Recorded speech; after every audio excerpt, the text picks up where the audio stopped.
उनकी बात पूरी भी नहीं हो पाई थी कि मिस्टर नारंग उठकर भीतर चले गए। हम लोगों को तो जैसे साफ सुन गया।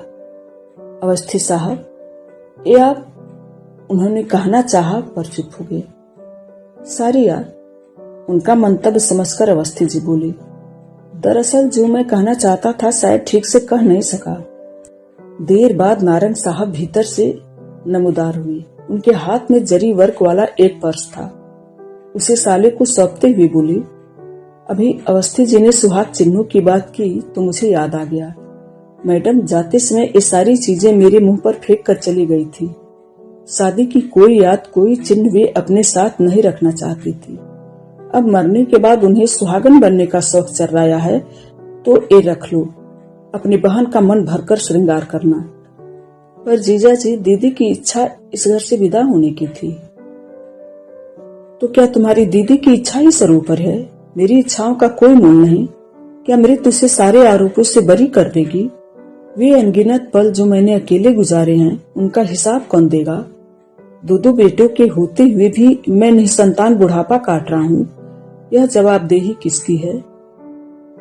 भाई लोग तो इस आक्रामक रवैये से खौफ खाकर चुप हो गए थे, पर मामा जी बोल पड़े, बेटा तुम्हारी तरह वह भी अकेली ही थी और अंत तक अकेली ही रही। नहीं, यह कतई अकेली नहीं थी। नारंग साहब ने एक एक शब्द पर जोर देते हुए कहा, वह कतई अकेली नहीं थी। उनके बेटे उनके साथ थे और अंत तक थे। और अगर आपका इशारा मेरे दूसरे विवाह पर है तो जान लीजिए, अकेलापन भी कभी कभी बर्दाश्त से बाहर हो जाता है। आदमी उसे बांटने पर मजबूर हो जाता है। ऊपर बच्चे आपसे बात करें। साले ने एक अंतिम कोशिश की। नो।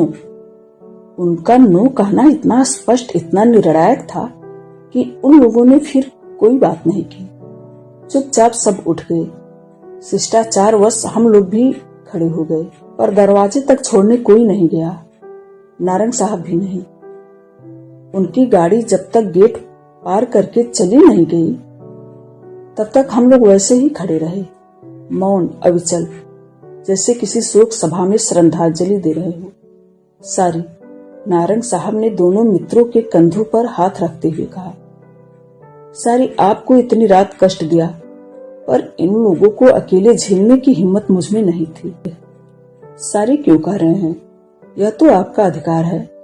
आप जब चाहे निसंकोच हमें बुला भेजें। हम लोग हमेशा आपके साथ हैं। अच्छा चले, टेक केयर। और हम लोगों ने भारी मन से अपने घर की राह ली। रात भर नींद नहीं आई।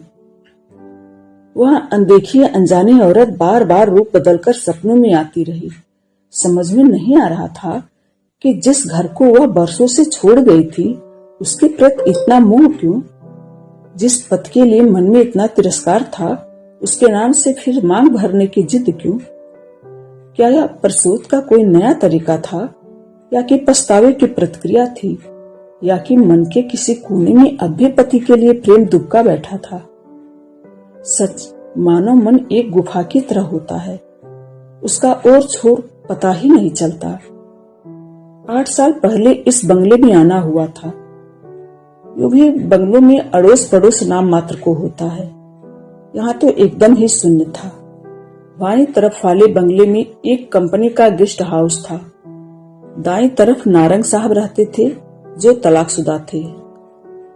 मुझे इतनी कुफ्त हुई थी कि बता नहीं सकती, लेकिन नारंग साहब के साथ इनकी अच्छी पटरी बैठ गई थी। दोनों रोज सुबह घूमने जाते, शाम को ब्रिज का खेल जमता। वहीं अवस्थी जी से परिचय हुआ जो 4-5 बंगले छोड़कर रहते थे।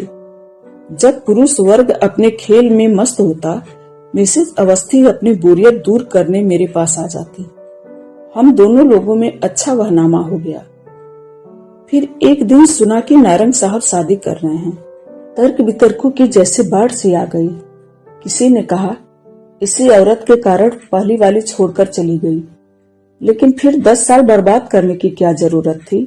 तलाक के बाद तुरंत शादी कर सकते थे। किसी ने कहा दिवंगत मित्र की पत्नी है, उसे सहारा देने के लिए यह कदम उठाया है। किसी ने कहा ऑफिस की सहकर्मी है।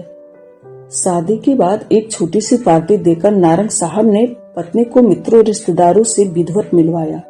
तभी इन विवादों का अफवाहों का दौर शांत हुआ। नए वाली मिसेज नारंग मुझे देखते ही भाग गई। हम लोगों की खूब अच्छी ट्विनिंग जम गई। उनकी कहानी वही थी जो आधुनिक भारत की 40% कन्याओं की होती है। पिता की अकाल मृत्यु, कोमल कंधों पर घर परिवार का भार, भाई बहनों की एक एक कर निपटाते हुए अपने बारे में सोचने का समय ही नहीं मिला। जब सारी जिम्मेदारियों से फारिग हुई तो पता चला उम्र 45 को छू रही है। तब भाई बहनों ने पहल की, ब्यूरो में नाम लिखवाया, अखबारों में विज्ञापन दिया। जांच पड़ताल के बाद नारंग साहब का नाम फाइनल हुआ और वे मेरा पड़ोस गुलजार करने आ गए। यह सुख उन्हें जीवन में इतनी देर बाद मिला था कि इतने वर्षों वाली पुरानी नौकरी उन्होंने एक झटके के साथ छोड़ दी। अपनी नई नवेली घर गृहस्थी में अब वे ऐसे रच बस गई हैं जैसे वर्षों से बस यही करती आ रही हूँ। आधी रात के बाद कहीं मुश्किल से आंख लग पाई थी कि घंटी बजी। पहले तो समझ में ही नहीं आ पाया था कि दरवाजे की घंटी है या फोन की। फिर पता चला कि इनके मोबाइल की रिंग है। अधमूदी पलकों से मैंने घड़ी देखी। सुबह के 5 बज रहे थे। तब तक वे फोन रख चुकी थी। किसका फोन था? नारंग साहब का गेट पर खड़े हैं। इन्होंने उठते हुए कहा। एक चप्पल डालकर बाहर की ओर चल पड़े तो गाउन पर शाल डालकर मैं भी पीछे पीछे हो ली। रात को करीब 11 बजे तो हम लोग इनके घर से लौटे थे। अब इतनी सी देर में और क्या हो गया? सदर दरवाजा खोलकर हम लोग बाहर आए। धुंधलके में गेट के बाहर एक आकृति नजर आ रही थी। उनका फोन आ गया था इसीलिए निश्चिंत थी, नहीं तो एकदम गेट खोलने की हिम्मत नहीं पड़ती। सॉरी, आपको सुबह सुबह डिस्टर्ब कर रहा हूँ। नहीं, गेट मत खोलिए, मैं भीतर नहीं आऊंगा, बस यह चाबी देने आया हूँ। चाबी किस लिए? बच्चे माँ को लेकर आ रहे हैं, शायद 9-10 बजे तक यहाँ पहुँचेंगे। पर आपने तो कल रात मना कर दिया था ना? हाँ, पर आधी रात के बाद मुंबई से बच्चों का फोन आया। बरसों बाद उनकी आवाज सुनी थी। बरसों बाद उन्होंने कुछ मांगा था, मना नहीं कर सका। क्षण भर को वे चुप हो गए थे।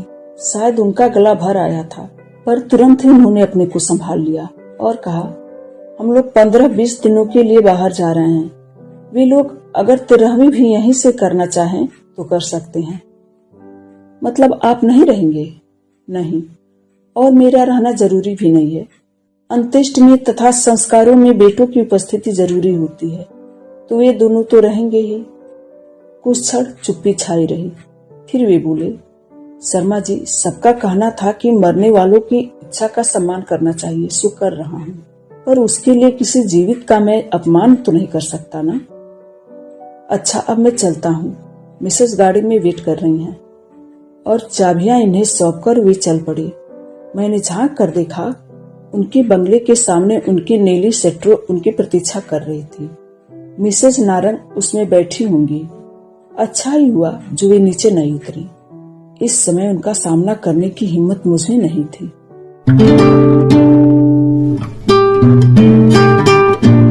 ये मालती जोशी जी की कहानी थी, इच्छाओं का अनंत आकाश। आशा है आपको कहानी पसंद आई होगी। धन्यवाद।